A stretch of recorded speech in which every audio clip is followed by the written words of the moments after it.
Up next, we have a fire chat, Policy for Sustainable Space Innovation.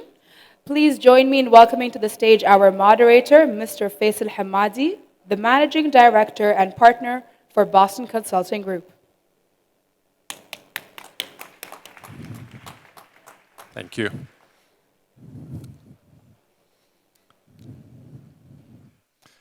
Hello and welcome again. It's a pleasure to be speaking to this audience again this afternoon. The session for today is about policy for sustainable space innovation, and I have the pleasure on welcoming with me one of the prominent space experts in this field. Dr. Norbert is a high-energy physicist by training and a future systems engineer by practice, where he led several engineering roles at CERN, European Space Agency ESA, and the German Aerospace Center DLR. He's also served as a scientific officer at the European Commission for Energy and Transport, where he was the scientific lead of the hydrogen tank testing lab.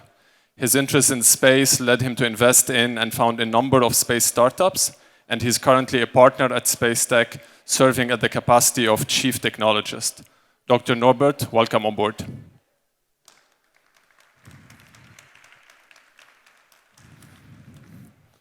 Hi, Faisal. Hi.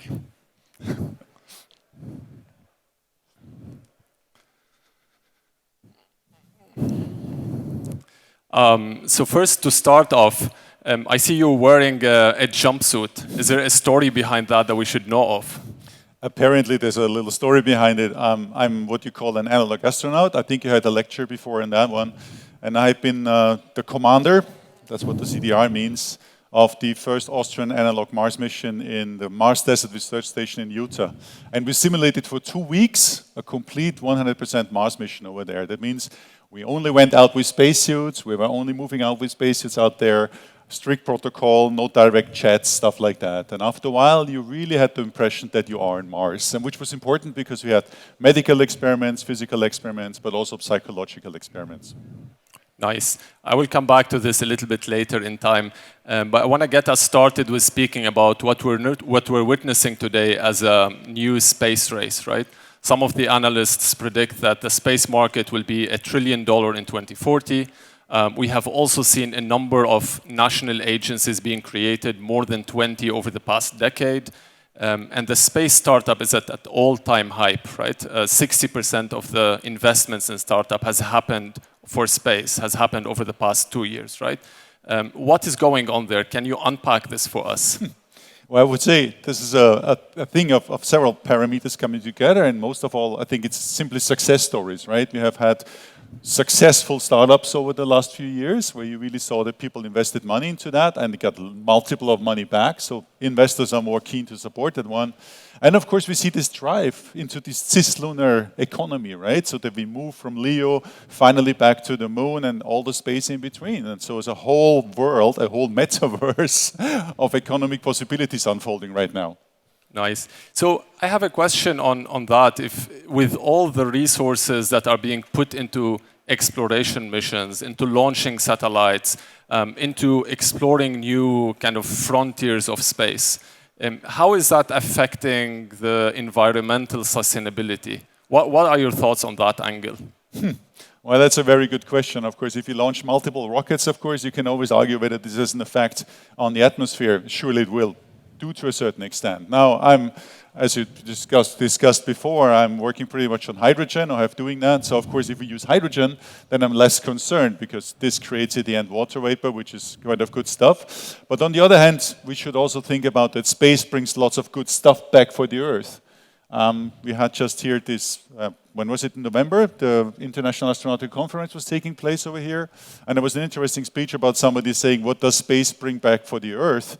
And he said, well, people are always asking about space and the environment and stuff like that, but he said, if we would have not space, we would have not even been aware that there's an ozone hole over there. It were our Earth observation satellites that gave us this holistic view of Mother Earth. And maybe that's the best thing we get from space back. We can look from the Earth as a whole and see what kind of damage we do and what we may do to correct it.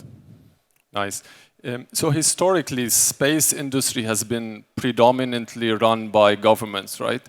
And we're hearing a lot about the new space era, or what's dubbed as Space 4.0, where we understand there is more of a role for the private sector and the governments to put hand in hand and explore that new space era. Can you tell us more about what are those new roles and what's the role of the government and the roles of the private sector in this Space 4.0? But the thing, the classical space projects, if you used to make a mission, and of course we still do that, then you would plan for a long, long time. So we're talking of something like we do a space exploration mission, a science mission. It can easily happen that it takes 10 years until this mission really flies. And so you're trying to write down the requirements, make these designs, and then you build and test and so on and so forth. Now, this is not really economically feasible because it takes simply too long, right? And if you look at the IT industries, it goes much faster. So what this new space does, it just really takes lots of stuff from the IT industry in a way that we trying to speed things up, trying not to make it perfect from the start, but maybe make it 80% perfect, go out, test it in the market, and improve it. So like what you see always happen with the computers and everybody playing around with his mobile phone over here. Whenever you go to the Wi-Fi, it just updates all the different apps. And new space more or less takes this mantra and uses it now for space. Not really space as its all, but really space like as a meaning to globalize the market. And I think this is a really good effort and a good approach. It's happening right now. So from an innovation perspective, right, space used to be a key driver for innovation. We have seen from programs like the NASA programs, there are thousands of patents that are created out of space programs. Maybe you can touch upon some of those as well. But then also later on commercialized and scaled up to become what is today some billion-dollar industries out of space, right? Is that still the case? And if so, how is innovation pathways? Are they still space into industry? Are they reversed? What are your thoughts on that? I would say it's both the case. I mean, we have this classical spin-in and spin-off, right? Spin-off means like you invest something into space and then you get some technology out that you use in another sector. A classical classical example is not the Teflon pan. Most people believe we went to the moon and at the end we get the battery-driven driller and we got the Teflon pan, which is complete crap. What we got really is the computer, right? This first Apollo guidance computer was the first miniaturized computer that really is a child of Apollo in reality. But it's a classical spin-off. Nowadays things have changed because simply the budgets in the terrestrial sector are much higher than in aerospace and defense. The automotive sector invests like 5 times as much into R&D than the aerospace and defense sector does. So you can imagine where the innovation is really taking place. So mostly space is now doing spin-ins. So what the governments are supposed to do is really to make sure that this system between spin-offs and spin-in is as transparent as possible so that we have the flow of ideas from one sector to the other so that it's not prohibitive but it can help each other. I think that's the most important thing nowadays, really to make sure it's transparent and that you can pull in the spin-ins into space. So this seems like there is a lot of opportunities, but there needs to be some facilitation, especially from governments, to be able to create those synergies and connections and linkages between the various sectors, the plans, but also into the space sector. In your opinion, what are kind of the changes required for policy-making process at the government level to be able to benefit or reap the benefits of such innovations?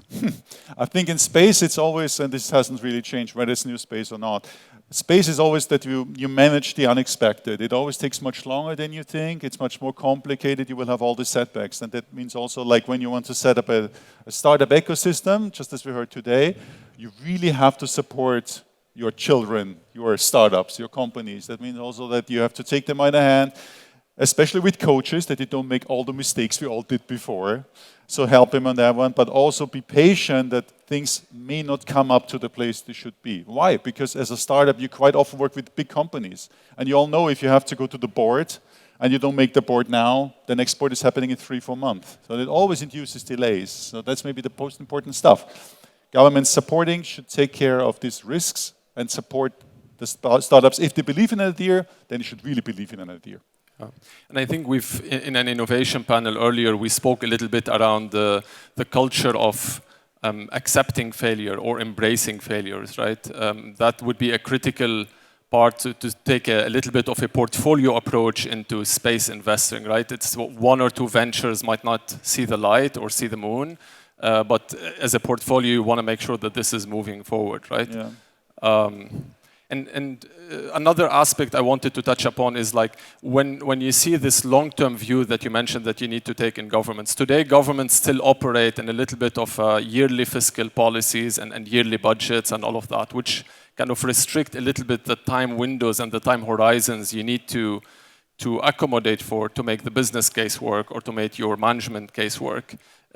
What are some of the approaches to be able to maintain the balance between the classic government policy making and also the kind of the new way of thinking of taking more risk, more portfolio, more longer term budgets to make that happen? I think that's exactly it, longer term. I think the governments are like the pioneers in that sense. So when you think about the private sector and the agencies, it should be really like two sides of a coin when it comes to space. No private industry really go into something which is completely uncharted, unknown. The risks are too high because we don't find an investor for that stuff. So this is something that the government should do. We're a bit like in an area like we had after Charles Lindbergh, crossing first the ocean, right? It was still at that time governments mixed up with private guys taking it forward before it really became private. So we have this one like that the governments always have to prepare the outer shell, like when you think this is like an onion.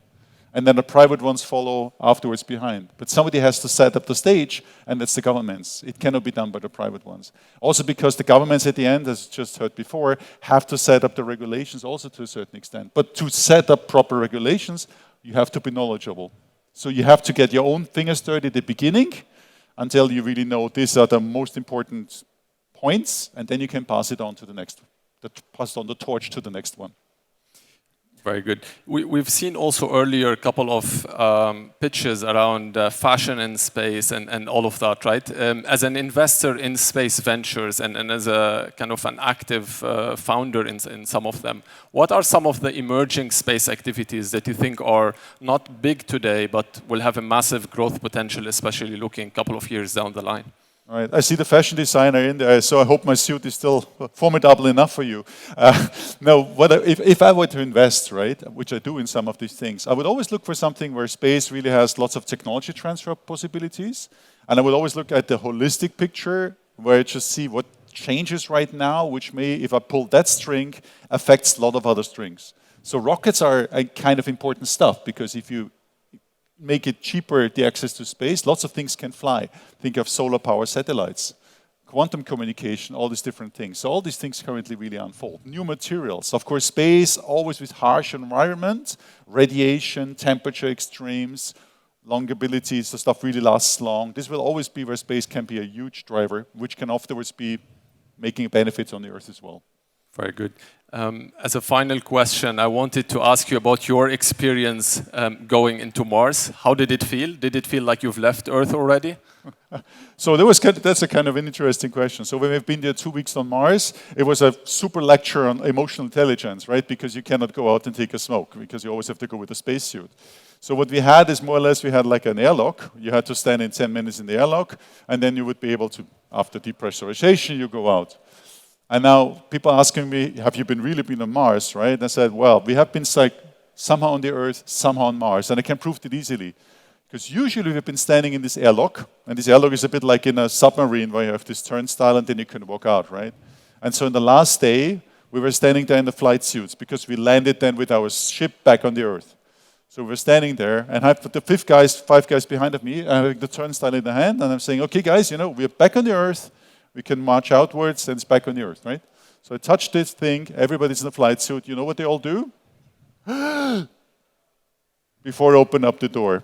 And if you're on Mars, it makes no sense at all. Minus 80 degrees, 8 millibars, you're dead in a few seconds, right? So you would not hold your breath if you would not believe to a certain extent that you're on Mars. Super. Thank you very much for this. That's a very cool discussion to also carry on after this. And I want to thank the audience for their great participation. I hope to see you very well soon. Thank you. Thank you.